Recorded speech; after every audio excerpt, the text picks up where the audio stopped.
میں آپ کے اندر ایک قوت ارادی پیدا کرنا چاہتا ہوں. ہمتیں مت ہارو، بزدل مت بنو. کسی شیر کو اگر کوئی ہجڑا کہہ دے وہ شیر ہجڑا نہیں ہوتا. کسی مرد کو عورت کہہ دیں وہ مرد عورت نہیں ہو جاتی. عورت کو مرد کہنے سے وہ عورت مرد نہیں ہو جاتی. اس طریقے سے ہماری تاریخ پرامن ہے، ہماری تاریخ صاف ہے. وَلَا تَسُبُّوا الَّذِينَ يَدْعُونَ مِن دُونِ اللَّهِ فَيَسُبُّوا اللَّهَ عَدْوًا بِغَيْرِ عِلْمٍ. ہمیں ان کے معبودان باطلا کا اعزاز کرنے کا، اکرام کرنے کا، گالیاں نہ دینے کا ہمیں حکم دیا گیا ہے.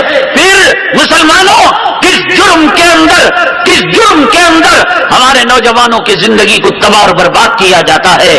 کس جرم کے اندر ہماری امت کی ماں اور بہنوں کی عزت و آبرو کو لوٹا جا رہا ہے؟ کس جرم کے اندر آسام کی سرزمین کے اندر ایک ماں کے گود سے دودھ پیتے بچے کو چھین کر کھولتی ہوئی کڑائی کے اندر ڈالا جا رہا ہے اور ماں کو اس حالت کو، اس منظر کو دیکھنے پر مجبور کیا جا رہا ہے؟ کس جرم کے اندر گجرات کی سرزمین کے اندر ایک حاملہ عورت کے پیٹ کو پھاڑ کر ہوا میں اڑا کر پھر شول کے اندر چبا کر اس کو آگ کے حوالے کیا جاتا ہے؟ قرآن جہاں نماز کا حکم دیتا ہے، قرآن جہاں زکات کو اسلام کا اہم ترین فریضہ قرار دیتا ہے، قرآن اور اسلام جہاں حج بیت اللہ کو، رمضان کے روزے کو، وہی قرآن تو مسلمانوں یہ کہتا ہے وَأَعِدُّوا لَهُم مَّا اسْتَطَعْتُم مِّن قُوَّةٍ وَمِن رِّبَاطِ الْخَيْلِ تُرْهِبُونَ بِهِ عَدُوَّ اللَّهِ وَعَدُوَّكُمْ، کہ تم اگر تمہاری ماں کی آبرو لوٹنے آئے تو تم یہ کہو گے اہلا و سہلا مرحبا، ویلکم، خوش آمدید، آئیے ہم پرامن زندگی، ہجڑوں کی زندگی، ہاتھوں کے اندر چوڑیاں پہن کر، کان کے اندر بالیاں ڈال کر ہم بزدلانہ زندگی گزار رہے ہیں. آؤ لوگوں، میری ماں کی عزت سے کھیلو، میری بیٹی کی عزت سے کھیلو، میری بیوی کی عزت سے کھیلو. یہ کون سا دھرم اجازت دیتا ہے؟ یہ کون سا مذہب اسلام اجازت دیتا ہے کہ ہمارے سامنے میناروں کو ڈھایا جائے، مسجد کو شہید کیا جائے، مدارس کو بدنام کیا جائے، کلام پاک کے اوراق پر AK-47 چلایا جائے، کلام پاک کے اوراق کو زمین کے اندر ڈال کر جوتوں تلے روندا جائے، کلام پاک کے اوراق کے اندر غلاظت رکھ کر ریلوے اسٹیشنوں کے اندر پھینکا جائے؟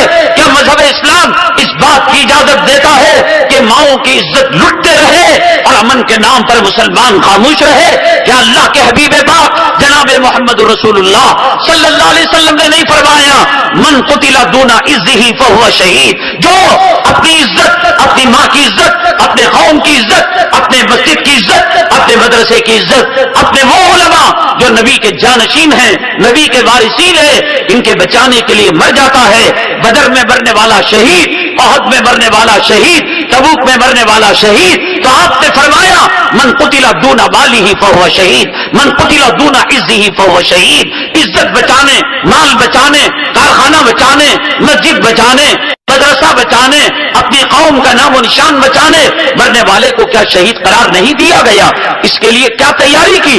داڑیاں مڈا کر اور فلموں کے رنگ ٹون اپنے موبائل کے اندر رکھ کر، ان کے گانے رکھ کر، وہ گانے کہ جس کے اندر ایک رنڈی عورت شرمگاہ کو چھال اچھال کر سبحان اللہ کہتی ہے، اپنے کولوں کو مٹکا کر ماشاء اللہ کہتی ہے، اپنے سینوں کو ایک رنڈی، ایک فاحشہ، ایک بدکار عورت گھما گھما کر الحمدللہ کہتی ہے. مسلمانوں، اللہ کے حبیب پاک جناب محمد رسول اللہ صلی اللہ علیہ وسلم نے سچ فرمایا اذا لم تستحی فاصنع بما شئت. غیرت اگر تجھ میں نہیں ہو، شرم نہ ہو، حیا نہ ہو، جو چاہے تو کر لے. بتائیے مسلمان، اللہ کا نام رنڈیوں کے ساتھ جڑ رہا ہے، اللہ کا نام شرمگاہ کی طرف اچھالنے کی طرف منسوب ہو رہا ہے. آج اپنے موبائل کے اندر ایسے گانے رنگ ٹون کے طور پر نہیں رکھا ہوا ہے.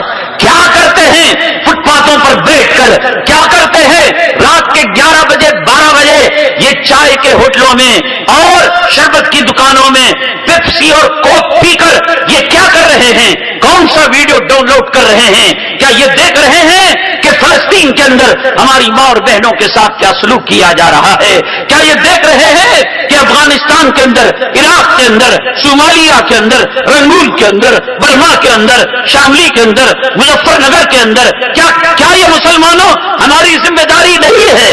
کیا ہم کل ہماری ماں کو چھوڑ دیں گے، اپنی بیٹی کو چھوڑ دیں گے، اپنی بہو کو چھوڑ دیں گے؟ ارے کس طرف بھاگ رہے ہو؟ ہجڑو، بزدلو، آؤ، اسلام تمہیں ہجڑے پن کی اجازت نہیں دیتا، بزدلانہ پن کی اجازت نہیں دیتا۔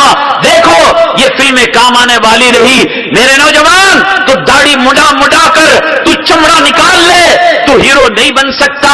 اللہ کی نگاہ میں تو زیرو ہے، فرشتوں کے نگاہ میں تو زیرو ہے۔ المرء ما من احبا، ان علماء کی شکلیں اپنا لے، پیران پیر کی شکل اپنا لے، نبی کی صورت کو اپنا لے، نبی کی سیرت کو اپنا لے، صدیق و فاروق کی صورت کو اپنا لے۔ کل قیامت کے دن اللہ کے عرش کے سائے کے علاوہ کوئی سایہ نہیں ہوگا، حوض کوثر کے علاوہ کوئی حوض نہیں ہوگا اور کوئی پانی نہیں ہوگا۔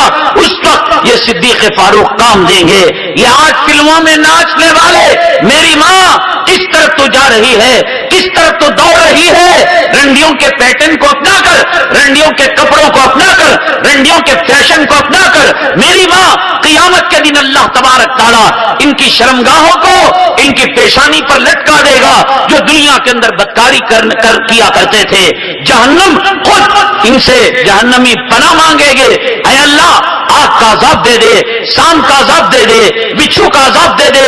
یہ ہیرو ہیروئن جن کی شرمگاہیں ان کی پیشانی پر لٹکی ہوئی ہیں اور گندا مواد نکل رہا ہے، کاش نوجوان کسی کتے کی نقل کر لیتا تو شاید بچ جاتا، کسی گیدڑ کی نقل کرتا شاید بچ جاتا، کسی بھالو کی نقل کرتا شاید تو بچ جاتا۔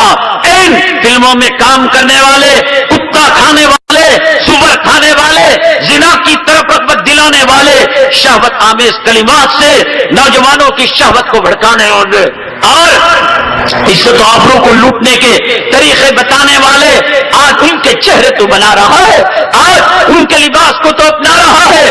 آج کا مسلمان یہ کہتا ہے ارے بھائی الیکشن کے اندر کیا ہو گیا؟ اللہ تعالیٰ کیا رحم نہیں کرتا؟ کیا اللہ تعالیٰ کرم نہیں کرتا مسلمانوں پر؟ آج مسلمان کی صورتحال کیا ہو گئی؟ کس پارٹی کے رحم و کرم پر جو مندر بنانے کا، رام مندر بنانے کا جو ہے مینیفیسٹو رکھتی ہے، اپنا ارادہ رکھتی ہے، کشمیر کے خصوصی مراعات کو ختم کرنا چاہتی ہے، ہندوستان کے اندر مسلمانوں کے حقوق کو پامال کرنا، حق راہ دہی کو ختم کرنا، کیا ہو گیا؟ اللہ تعالیٰ کی قدرت، اللہ کی بدر کی نصرت، اللہ تعالیٰ کے وہ فرشتے نازل کردہ کہاں چلے گئے؟ داڑھی مڑے کیا تیری مدد کی جائے گی؟ رنڈیوں کے کپڑے پہنانے والے کیا تیری مدد کی جائے گی؟